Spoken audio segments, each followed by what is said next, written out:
दुसऱ्या वर्धापन दिनानिमित्त जो आपण कार्यक्रम घेत आहोत त्याचे प्रमुख पाहुणे धम्ममित्र डॉक्टर सुनीलजी तलवारे, या कार्यक्रमाचे संचालक धम्मचारी मैत्रेय सागरजी, उपस्थित सर्व धम्मचारी धम्मचारिणी धम्ममित्र बंधू आणि भगिनींनो,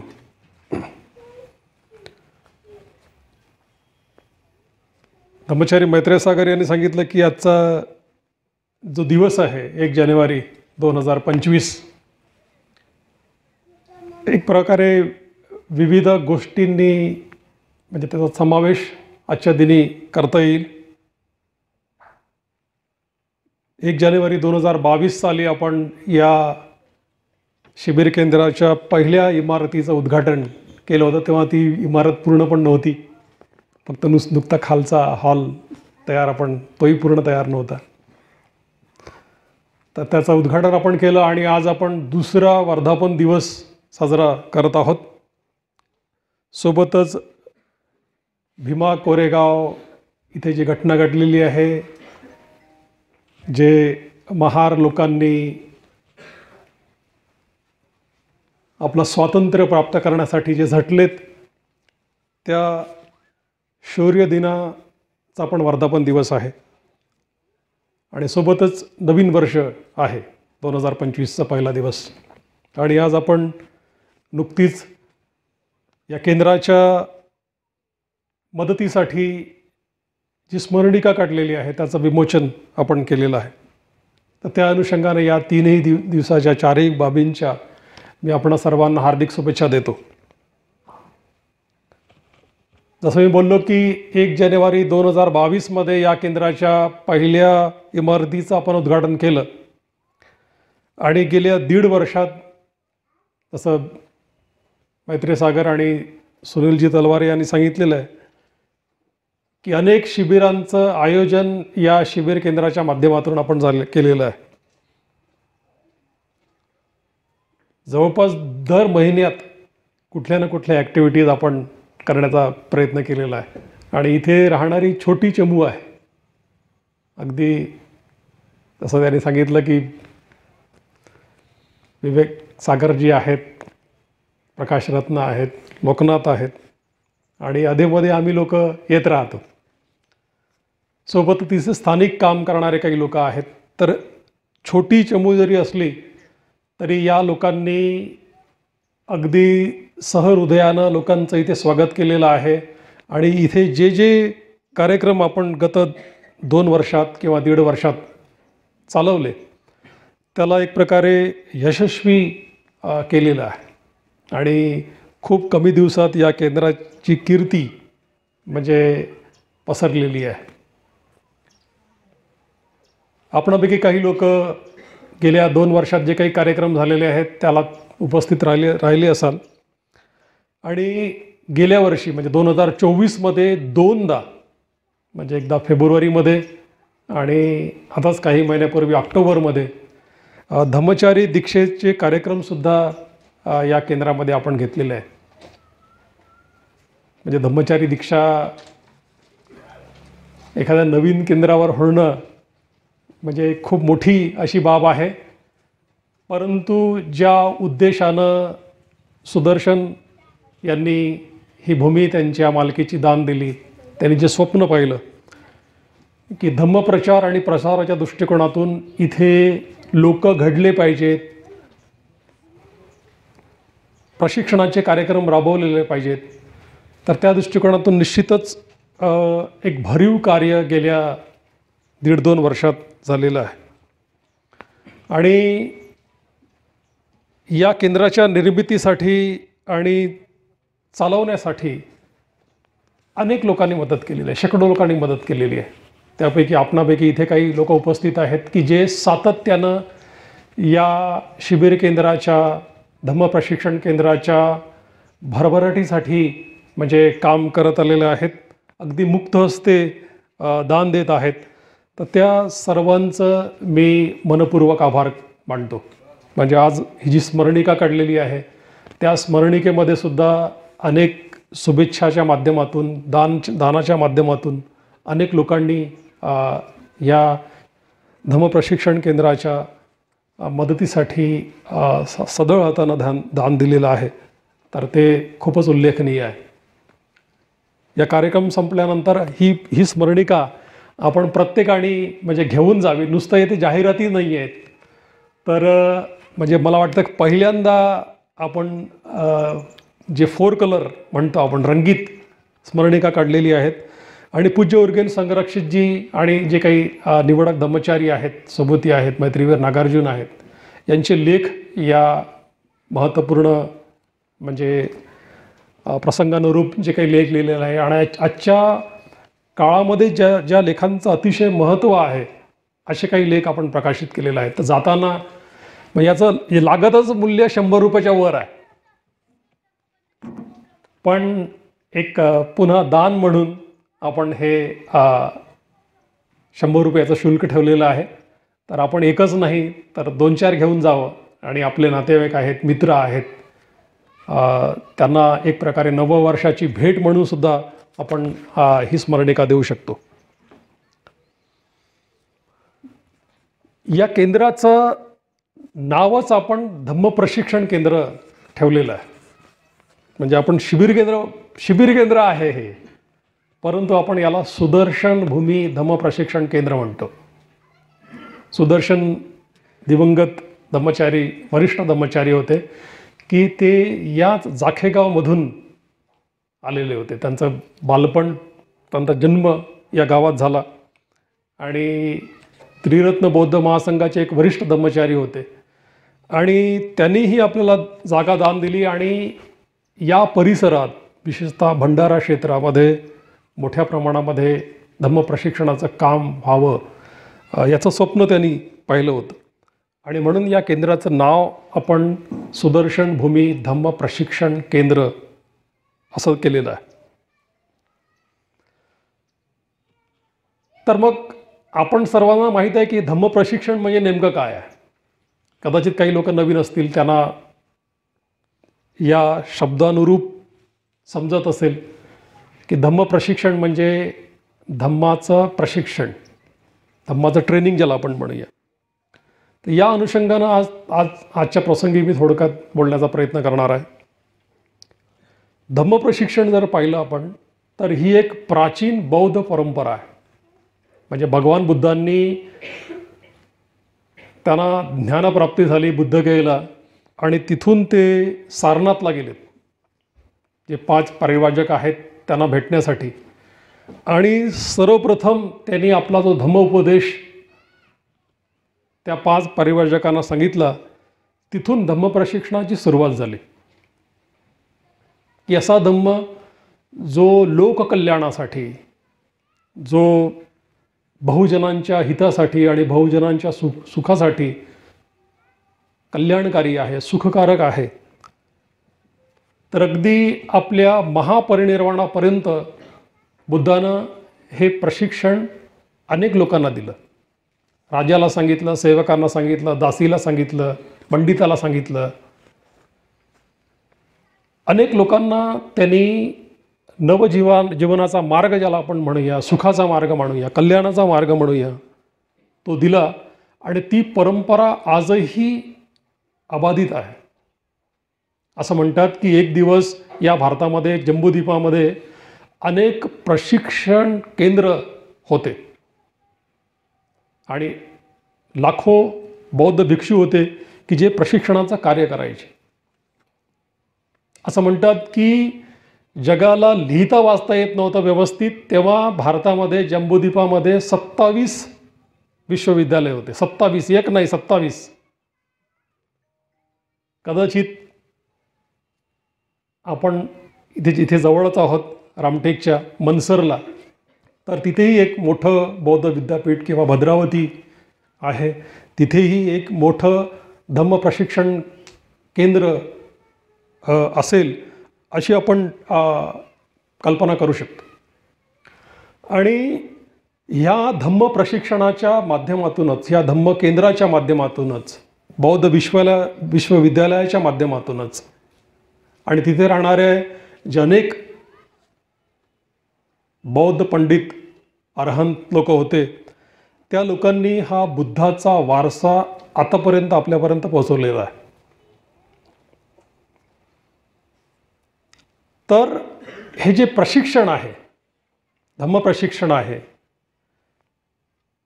म्हणजे प्रत्येक बौद्धांनी या प्रकारचं प्रशिक्षण घेतलं पाहिजे. लोक असं म्हणतात की आम्ही बौद्धांच्या घरी जन्माला आलो म्हणून आम्ही बौद्ध आहोत,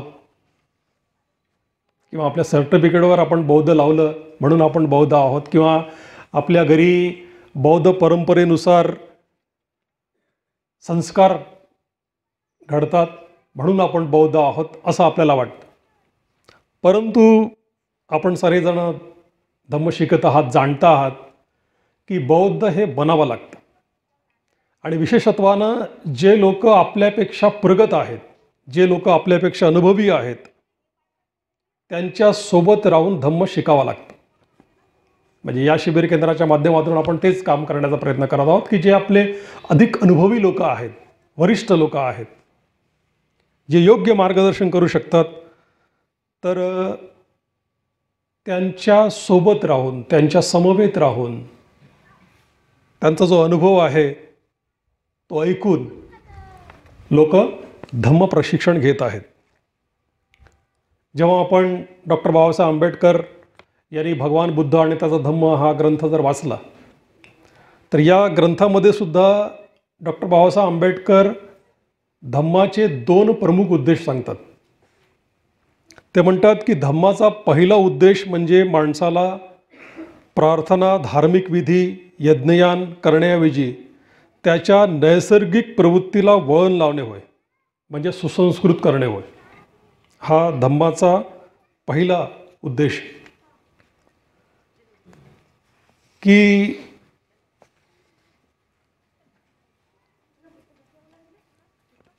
अनेकांना वाटतं की धम्म म्हणजे नेमकं काय, तर पूजा अर्चना करणं, धार्मिक विधी करणं, किंवा त्या काळात यज्ञ आपण करायचे, आता लोक कमी करतात, किंवा एका विशिष्ट जातीचे विशिष्ट विचारांचे लोक ते करतात. परंतु आपलेही लोक, म्हणजे ज्यांना आपण बौद्ध म्हणतो, अनेक विहारामधून सुद्धा आपण जेव्हा पाहिलं, किंवा अनेक जे मंडळं आहेत तिथे आपण पाहिलं, तर आताही फक्त महिला मोठ्या संख्येनं विहारामध्ये जातात आणि पूजा म्हणतात. पूजा म्हणणं, वंदना म्हणणं, अभिवादन करणं हे चुकीचं नाही आहे. परंतु निश्चित आपण जे काही म्हणतो आहे त्याचा अर्थ आपल्याला कळतो का, ते आपल्याला समजतं का, आणि जे काही आपण पठन करतो त्याचं आपण आचरण करतो का, त्याचं आपण प्रशिक्षण घेतो का, याचाही विचार करणं गरजेचं आहे. धर्मांतर होऊन आज जवळपास 70 वर्ष झालेली, पण या 70 वर्षामध्ये जर आपण पहिल्याच वर्गात असू की नाही, विहारात जायचं, बाबासाहेबांनी सांगितलं आपल्याला दर रविवारी विहारात आपण गेलो पाहिजे, पूजा केली पाहिजे, आपण बुद्धाला स्मरण केलं पाहिजे, परंतु 70 वर्षामध्ये आपण जर हेच करत असू, नुसतं आपले विधी, धार्मिक विधी आणि सुत्त पठन करणं, त्यापेक्षा जर आपण जास्त करत नसू, तर मला असं वाटतं की आपण कुठेतरी थांबलेलो आहोत, स्थिरावलेलो आहोत, आपली प्रगती होत नाही आहे. डॉक्टर बाबासाहेब आंबेडकर म्हणतात की धर्माचा हा उद्देश नाही आहे की केवळ पूजा करणं, धार्मिक विधी करणं, त्याऐवजी आपलं जी नैसर्गिक प्रवृत्ती आहे त्याला वळण लावणं आहे. त्याला वळण लावणं म्हणजे त्याला सुसंस्कृत करणं, आपल्या मनाला सुसंस्कृत करणं. मग आपली नैसर्गिक प्रवृत्ती काय म्हणते, नॅचरल इन्स्टिंक्ट म्हणूया आपण इंग्रजीमध्ये. तर आपली नैसर्गिक प्रवृत्ती एक प्रकारे लोभाची असते, द्वेषाची असते, अज्ञानाची असते, कधीकधी सकारात्मक पण असते ती. परंतु या आपल्या मनाला, म्हणजे जे काही आपल्यामध्ये नकारात्मकता आहे त्याचं परिवर्तन करण्याच्या दृष्टिकोनातून, किंवा जे चांगलं असेल ते अधिक चांगलं कसं करता येईल या दृष्टिकोनातून प्रत्येकाला प्रशिक्षणाची गरज आहे.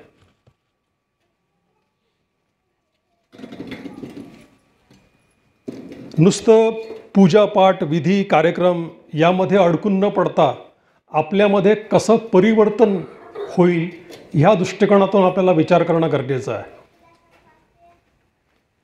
डॉक्टर बाबासाहेब आंबेडकर पुन्हा एका ठिकाणी म्हणतात की आपल्या मनाचा विकास करणं, कल्टिवेशन ऑफ माइंड असं ते म्हणतात, की आपल्या मनाचा विकास करणं हे मानवी जीवनाचं एक महत्त्वपूर्ण ध्येय असलं पाहिजे. पण जेवढा आपण आपल्या मनाचा विचार केला पाहिजे तेवढा आपण विचार करत नाही. आपलं अस्तित्व शरीर आणि मनानं बनलेलं आहे. म्हणजे आपल्याला शरीर आहे, बॉडी आहे आणि आपल्याला मन आहे. जेवढी काळजी आपण आपल्या शरीराची घेतो, म्हणजे आज थंडी जरी असली, विदर्भात कमी आहे, उत्तर भारतामध्ये जास्त आहे. काही उत्तर भारताचे लोक आपल्या इथे बसलेले आहेत, शिबिरामध्ये होते. थंडी असली तरी आपण सगळेजण कदाचित आंघोळ करून आलो आहे की नाही, की आपण फ्रेश होऊन गेलो पाहिजे, है ना. नाश्ता करून आलो, निहारी करून आलो, चांगले कपडे घालून आलो. तर असं आपण आपल्या शरीराची सातत्यानं काळजी घेतो. उन्हाळा असेल तर त्या अनुषंगानं एकदा नाही दोनदा आपण आंघोळ करतो, किंवा अधिक जे थंड पेय असतील ते आपण घेण्याचा प्रयत्न करतो. पावसाळा आला तर त्यापासून आपण स्वतःला जपतो. आपण आजारी पडलो तर आपण डॉक्टरकडे जातो, थकलो की आपण झोपतो, भूक लागली की आपण जेवण करतो. हे कुठलीही मानसिकता असो आपली, अगदी आपल्या घरी कोणाचा मृत्यू जरी झाला असेल तरी आपण जेवण करणं काही थांबवत नाही, आराम करणं काही थांबवत नाही, है ना. तर त्या दृष्टिकोनातून आपल्या शरीराची आपण खूप काळजी घेतो. परंतु आपल्या मनाची आपण खूप काळजी घेत नाही. मनात जे विचार येतात, भावना येतात, संवेदना आहेत, जे आपल्यावर संस्कार झालेले आहेत, ते असंच ॲटोमॅटिक इतरांसोबत राहून, काही ऐकून आपण त्याला तसंच राहू देतो. त्याला बदलवण्याचा खूप प्रयत्न करत नाही. जसं मी सांगितलं की जर आपण आजारी झालो तर आपण डॉक्टरकडे जातो, औषध घेतो, थकलो की आपण आराम करतो. तसं मनही थकतं, मनही आजारी होतं, मनामध्येही विकार निर्माण होतात, नकारात्मकता निर्माण होते. तर मग ते कमी करण्यासाठी आपण काय करतो? म्हणजे इथे बसलेले अनेक धम्मचारी, धम्ममित्र आहेत. आपण गेल्या अनेक वर्षापासून ध्यानाचं आचरण करतो, ध्यानाचा सराव करतो, मैत्रीचा विकास करतो, धम्म अध्ययन करतो, मित्रता विकसित करतो, शीलाचं पालन करतो. तरीही आताही आपल्या मनावर काम करणं खूप कठीण आहे. आपल्या मनातून पूर्ण विकार नष्ट करणं, किंवा आपलं जे नॅचरल इन्स्टिंक्ट आहे, आपल्या मनाचा जो प्रवाह आहे, त्या प्रवाहाला योग्य दिशेने वळवणं, धार्मिकतेकडे वळवणं, शील समाधी प्रज्ञेकडे वळवणं, दान मैत्री संतुष्टीकडे वळवणं किती कठीण आहे आपल्याला माहीत आहे. ही बाब धम्म प्रशिक्षणामधून झाली पाहिजे, किंवा ही बाब एक बौद्ध म्हणून आपण केली पाहिजे. सातत्यानं आपण आपल्या मनाचं प्रशिक्षण करीत राहणं, सातत्यानं आपल्या मनाला आपण विकसित करत राहणं, सातत्यानं आपल्या मनाला आपण बदल घडून आणणं, हे धम्म प्रशिक्षणामध्ये अपेक्षित आहे. धम्म प्रशिक्षण करत असताना आपण आपले जागृतीचे स्तर उंचावले पाहिजेत. अनेक लोक म्हणतात की जेव्हा लोक ध्यान करतात तर ते आत्मकेंद्रीय होतात, किंवा ध्यान डोळे बंद केल्याने काय होतं? डोळे बंद केल्याने आपण जागृतीचा सराव करू शकतो. जागृती ही केवळ स्वतःपुरती मर्यादित नाही, केवळ स्वतःच्या शरीराची आणि मनाची नाही, तर जागृती ही इतर जणांची, इतर लोकांची, वस्तुमात्रांची आणि सत्यतेची.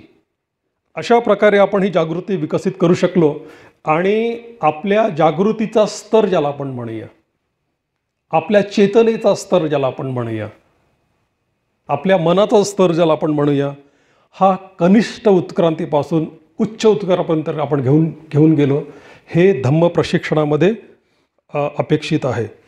एक प्रकारे अप्रबुद्ध मानवापासून प्रबुद्ध मानवाकडे करणारी वाटचाल किंवा बदल ज्याला आपण म्हणूया, हा धम्म प्रशिक्षणामध्ये अपेक्षित आहे. धम्म प्रशिक्षणाच्या माध्यमातून आपला विकास झाला पाहिजे, आपल्यामध्ये बदल झाला पाहिजे आणि तो सातत्यानं होत राहिला पाहिजे, केवळ एकदा नाही. सर धम्ममित्र झाले 2013मध्ये, आताही त्यांचं प्रशिक्षण सुरू आहे.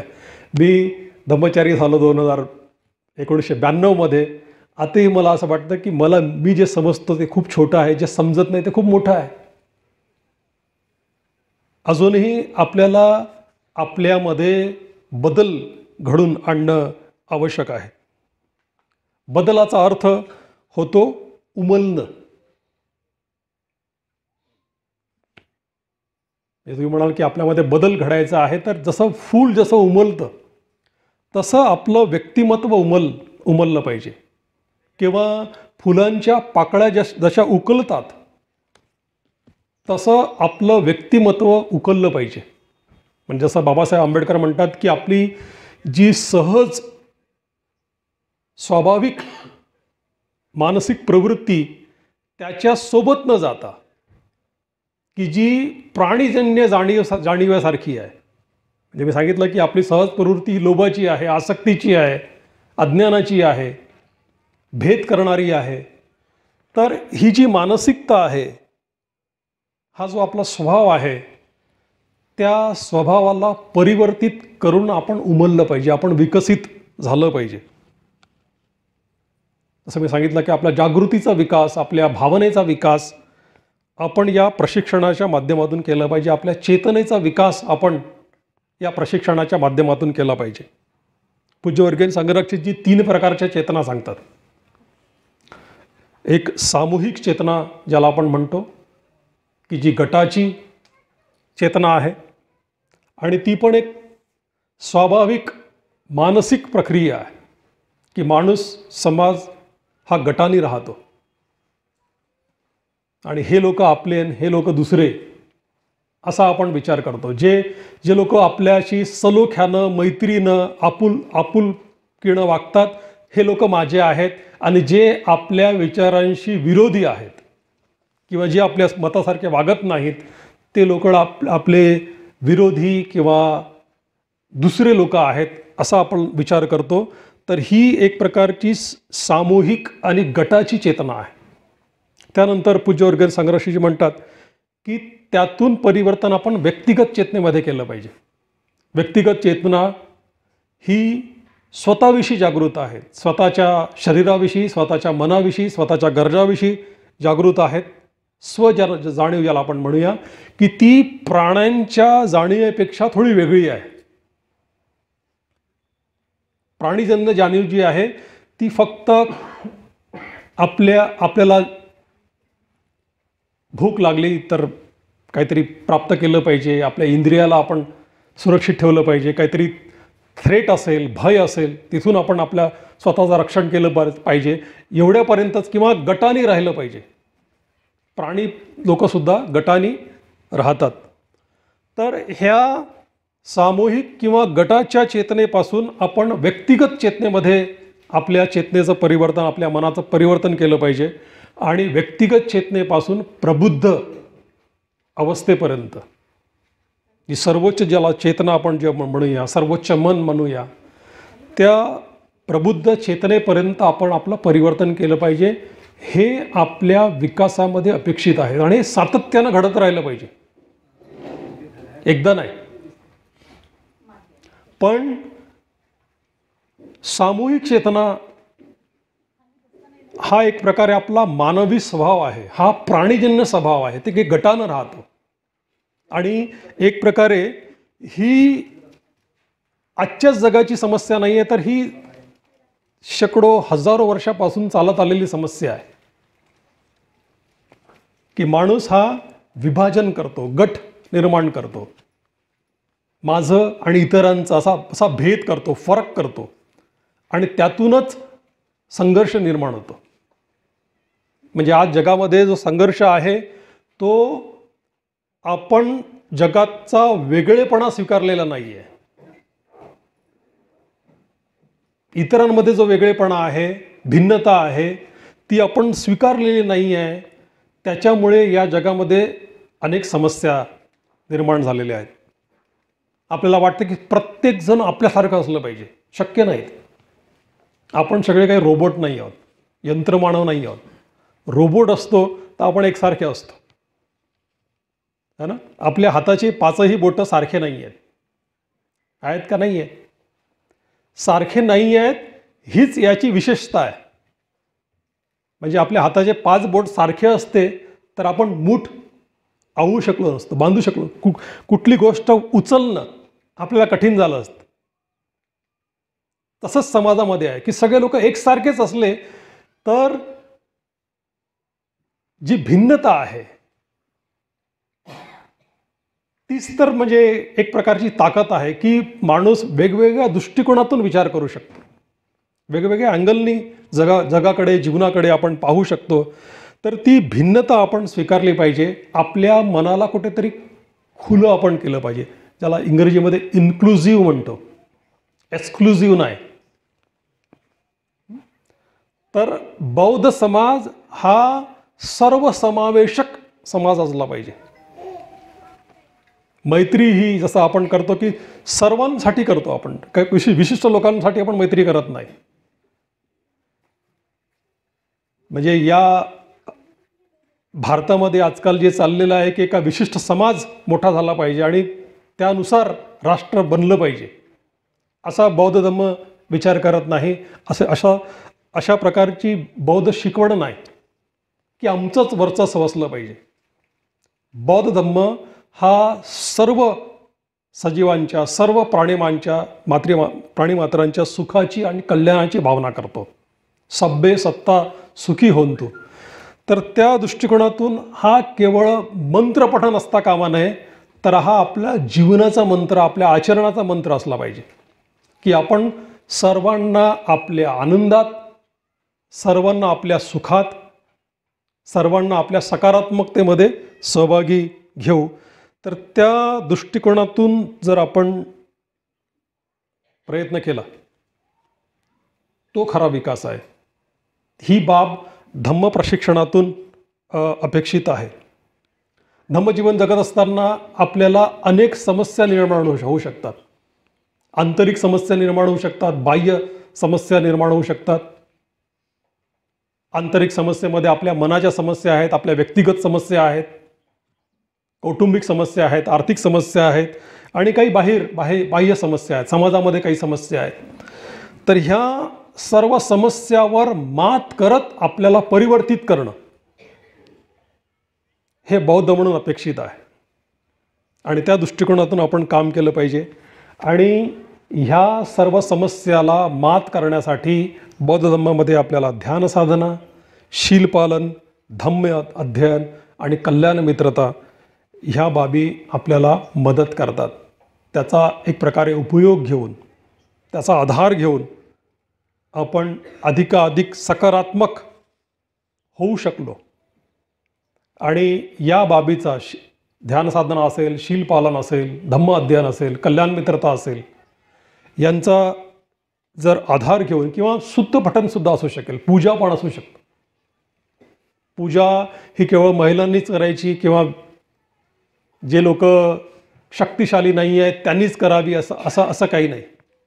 पूजा ही सुद्धा एक शक्तिशाली मनावर काम करण्याचं माध्यम आहे. आचार्य शांतीदेव म्हणतात की जर आपण एकरूप अर्थानं, अगदी एकनिष्ठतेनं आपण जर पूजा केली तर त्यातून आपलं जे मन आहे ते बोधिचित्तासारखं निर्माण होऊ शकतं. बुद्धाचं चित्त आपल्यामध्ये निर्माण होऊ शकतं आणि त्या दृष्टिकोनातून आपण आपल्या चित्ताला अधिक सुसंस्कृत करण्यासाठी झटलो पाहिजे. हा धम्म प्रशिक्षणाचा उद्देश आहे आणि ही बाब ह्या धम्म प्रशिक्षण केंद्राच्या माध्यमातून आपण लोकांमध्ये रुजवण्याचा आपण प्रयत्न करत आहोत. धम्म प्रशिक्षणाने दुसरी आणखी महत्त्वपूर्ण बाब घडली पाहिजे की बाबासाहेबांनी सुद्धा त्याच्याबद्दल म्हणजे सांगितलेलं आहे. जसं मी सांगितलं की धम्माचा पहिला उद्देश हा आपल्या मनाला सुसंस्कृत करणं हा सांगितलेला आहे. धर्माचा दुसरा उद्देश बाबासाहेब म्हणतात की ज्यांनी बुद्ध आणि त्याचा धम्म या ग्रंथामध्ये लिहिलेला आहे, ते म्हणतात की एखादे तत्व उचित म्हणून समजल्यावर, एखादे तत्व उचित म्हणून समजल्यावर जर कोणी साथी किंवा सहयोगी नसला तरी धैर्यानं तत्वाच्या मार्गापासून दूर न होणे, हे धम्माचा दुसरा उद्देश आहे. त्याच्यामध्ये सल्लेख सुत्ताचा म्हणजे बाबासाहेब उल्लेख करतात. तर थोडं याला आपण समजण्याचा जर आपण प्रयत्न केला तर धम्माचा दुसरा उद्देश काय म्हणतो, तर एखादं तत्व जर आपल्याला उचित म्हणून समजलं आणि ते आचरण करत असताना आपल्याला कोणी साथीदार नसला, सहयोगी नसला तरी धैर्यानं त्या मार्गापासून दूर न होणं. डॉक्टर बाबासाहेब आंबेडकरांनी म्हटले होते की मला तलवारीच्या धारेवर चालणारे 5च लोक पाहिजेत, 5च अनुयायी पाहिजेत, है ना. तर याला एक प्रकारची आपण प्रतिज्ञाबद्धता म्हणू शकतो. यालाच आपण दुसऱ्या अर्थामध्ये शरणगमन म्हणू शकतो. तर धम्म प्रशिक्षणाच्या माध्यमातून ही प्रतिज्ञाबद्धता, हे समर्पण,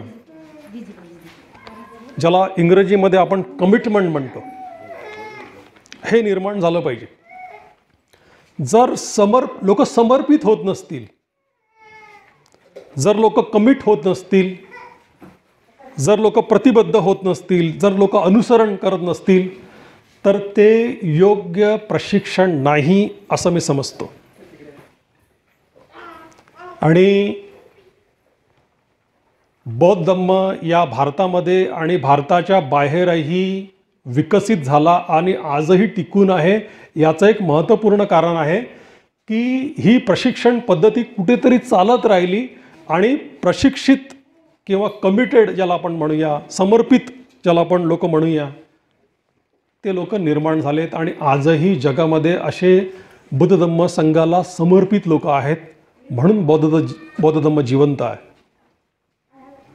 मध्यंतरी या भारतामध्ये बौद्ध धम्म नाहीसा झाला. त्याचं महत्त्वपूर्ण कारण आहे की धम्म प्रशिक्षणाची यंत्रणा संपली आणि समर्पित लोक संपलेत.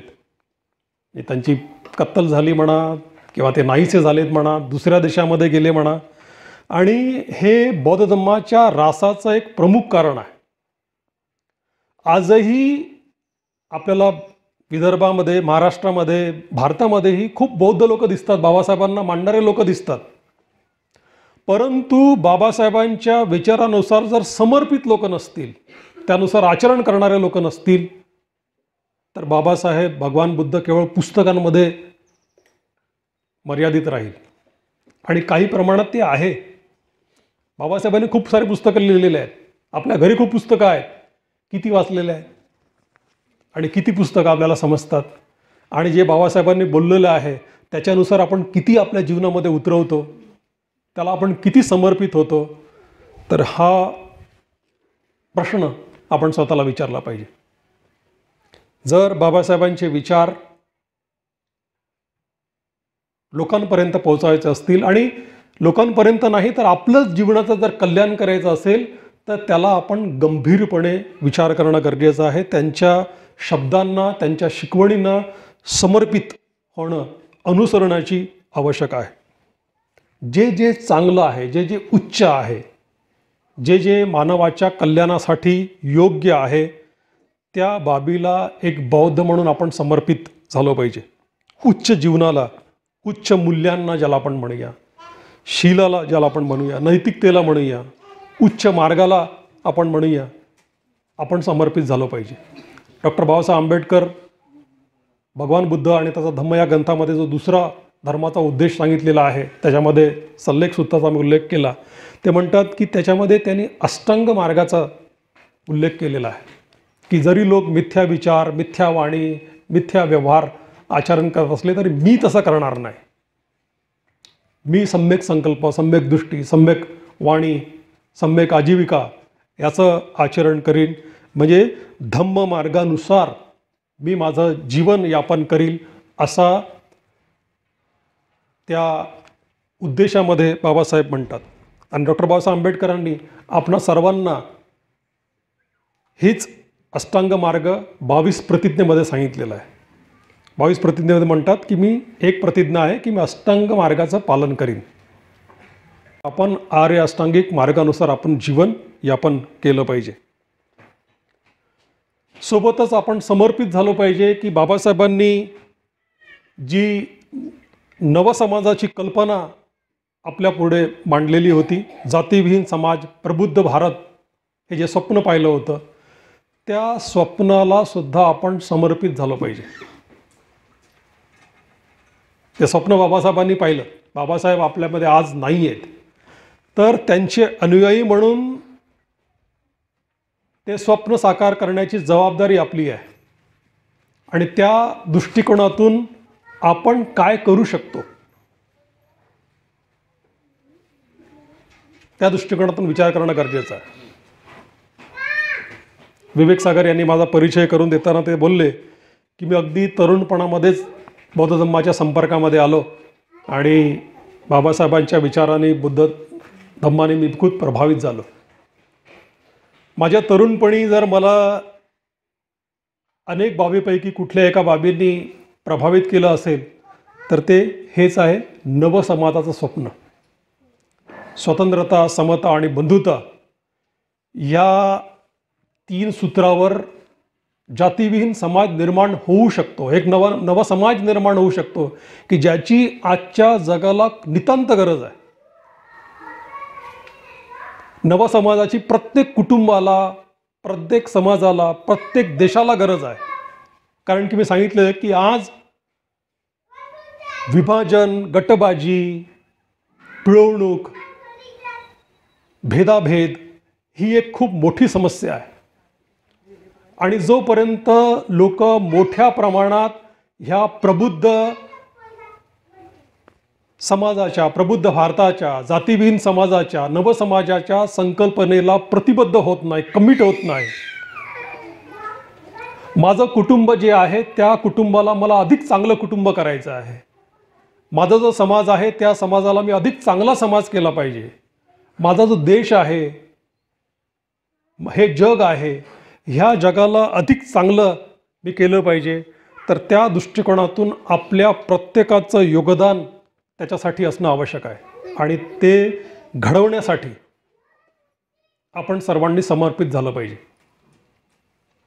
बुद्ध समर्पित झाले संघासाठी, डॉक्टर बाबासाहेब आंबेडकर समर्पित झाले आपणा सर्वांसाठी. आणि म्हणून जोपर्यंत आपण असा संकल्प करत नाही, समर्पित होत नाही, तोपर्यंत आपण आपल्या स्वतःमध्ये पण बदल घडून आणू शकत नाही आणि आपण समाजामध्ये सुद्धा बदल घडून आणू शकत नाही. कारण की समर्पणाशिवाय कुठलाही बदल होणं शक्य नाही. ठरवलं पाहिजे. तुम्ही आज या कार्यक्रमाला उपस्थित झालेला आहात, तर सकाळी उठलं आणि तुमचे पाय या दिशेला लागले असं नाही झालं. असं झालं का? नाही झालं. तुम्ही काल परवाच ठरवलं होतं किंवा 2-4 दिवसाआधी, 5 दिवसाआधी, 10 दिवसाआधी ठरवलं होतं, निश्चय केलेला होता. धम्म प्रशिक्षणाच्या माध्यमातून आपण सत्य समजण्याचा प्रयत्न केला पाहिजे. धम्म प्रशिक्षण हा एक शोध आहे. बौद्ध धम्मच हाच एक मुळात शोध आहे.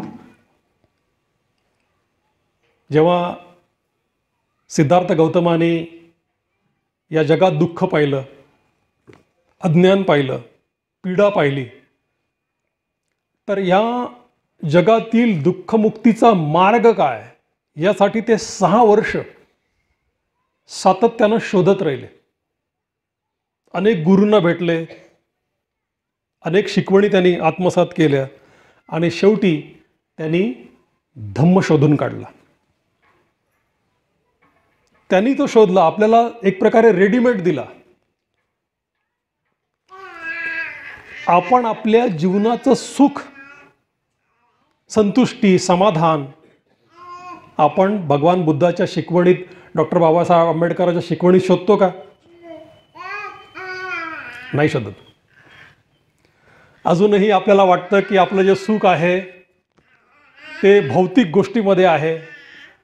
आपलं जे सुख आहे ते आपले इंद्रियांचे समाधान, भोजन, कपडे, बिल्डिंग, गाडी याच्यामध्ये सुख आहे. आपल्या कुटुंबामध्ये सुख आहे. सुख आहे, परंतु खऱ्या अर्थानं ज्याला आपण अंतिम सुख म्हणूया ते ह्या सर्व बाह्य बाबीमध्ये नाही आहे. खरं सुख आपल्या अंतर्मनामध्ये आहे. किंवा ते कुठे आहे हे धम्माच्या प्रकाशात आपण शोधण्याचा प्रयत्न केला पाहिजे. इथे बसलेला प्रत्येक माणूस जो आहे, पुरुष असो स्त्री असो, सुखी बनण्याचा प्रयत्न करत आहे. आणि आपल्याला वाटतं की सुख हे पैसा कमावल्यानं, भौतिक संपत्ती प्राप्त केल्यानं सुख येते. मी अनेकदा उदाहरण देतो की आज आपण जिथे आहोत आणि आजपासून 10-20 वर्षापूर्वीचा जर आपण विचार केला, आपली जी परिस्थिती, आर्थिक परिस्थिती, सामाजिक परिस्थिती होती, त्याच्यापेक्षा आज आपण चांगल्या परिस्थितीत आहोत. आपल्याला खाण्यापिण्याला भेटते, पैसे भेटतात, त्यांना कपडे घालायला भेटतात. म्हणजे 10-20 वर्षापूर्वी जेवढे आपण संपन्न नव्हतो त्याच्यापेक्षा जास्त कितीतरी आपण संपन्न आहोत. पण आपण स्वतःला एक प्रश्न विचारला पाहिजे की 10-20 वर्षापूर्वी जेवढा मी सुखी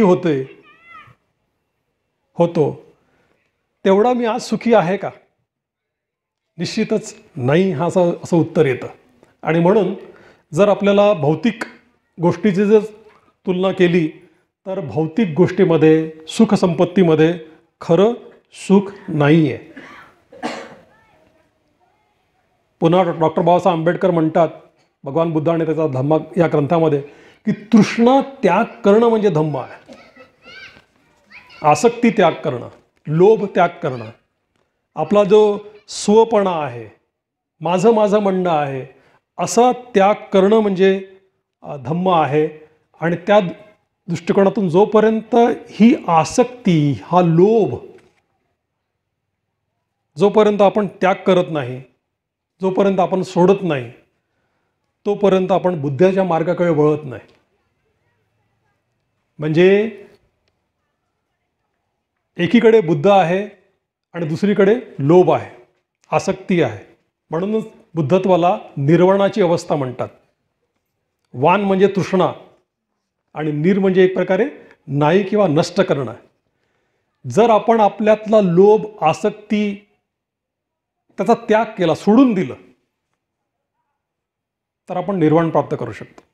आपण बुद्धत्वाची अवस्था प्राप्त करू शकतो.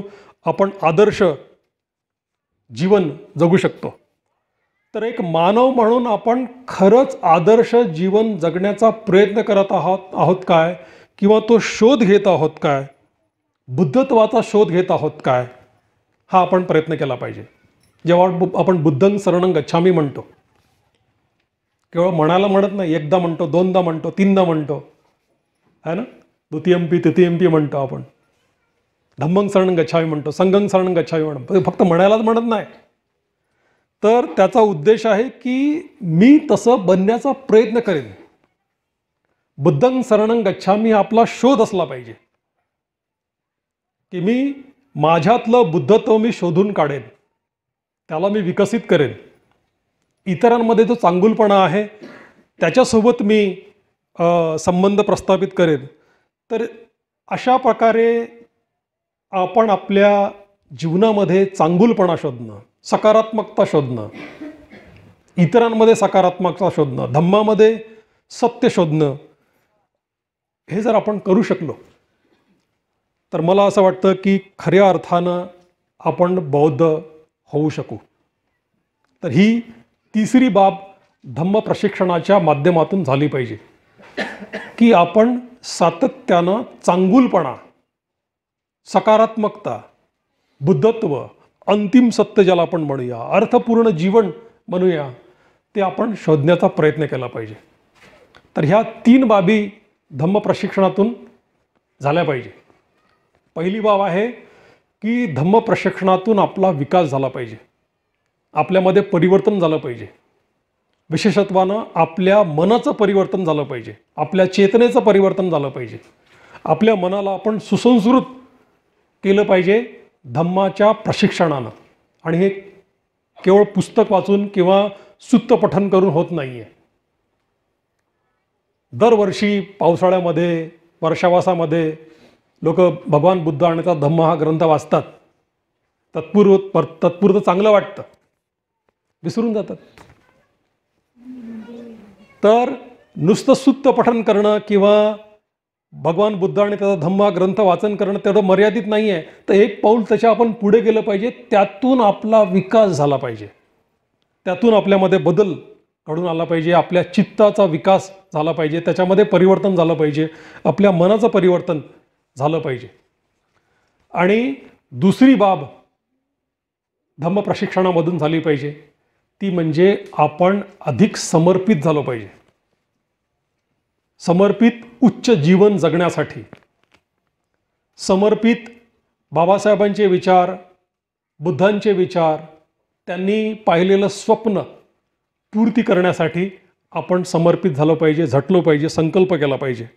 आणि तिसरी बाब आहे धम्म प्रशिक्षणाच्या माध्यमातून आपण सत्याचा शोध घेत राहिलं पाहिजे, बुद्धत्वाचा आपण शोध घेत राहिलं पाहिजे, चांगुलपणाचा आपण शोध घेतला पाहिजे. ह्या जर बाबी आपण करू शकलो तर मला असं वाटतं की योग्य अर्थानं आपण बौद्ध धम्मामध्ये प्रशिक्षित होऊ शकू. आणि असं जर आपण केलं तर निश्चितच आपल्या जीवनामध्ये एक मोठा बदल आपण घडवून आणू शकू. तसं तलवारे सरांनी सांगितलेलं आहे की तलवारे सर पण जसं त्यांचा परिचय दिला, ते डॉक्टर आहेत, इंजिनियर आहेत, वकील आहेत, तीनही गोष्टी एकत्र आहेत. आणि मोठे ऑफिसर पण ते होते, खूप मोठे ऑफिसर होते. असं जरी असलं तरीसुद्धा त्यांना वाटतं की आणखी आपल्यामध्ये बदल घडून येणं, धम्माच्या अनुषंगानं बदल करून प्रयत्न करणं, धम्म प्रशिक्षण घेणं हे किती आवश्यक आहे. तर त्याच प्रकारे आपणही प्रत्येकाने जर ठरवलं तर आपण आपल्या जीवनामध्ये धम्माचं आचरण करून एक मोठा बदल घडवून आणू शकतो. आणि या नववर्षामध्ये आपण अशा प्रकारचा आपण संकल्प केला पाहिजे की ज्या प्रमाणात मी धम्म जाणतो त्याच्यापेक्षा अधिक सखोलतेनं मी धम्म जाणण्याचा प्रयत्न करेन आणि माझं जीवन बदलण्याचा प्रयत्न करेन.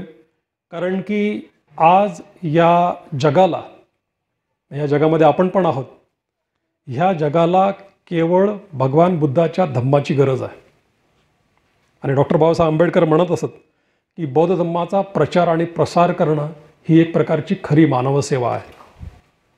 जर आपल्याला आपलं जीवन कल्याणकारी करायचं असेल, जर आपल्याला मानवसेवा करायची असेल, इतरांना मदत करायची असेल, तर आपण सर्वजण मिळून ह्या धम्माला अधिक सखोलतेनं समजून घेण्याचा प्रयत्न करूया.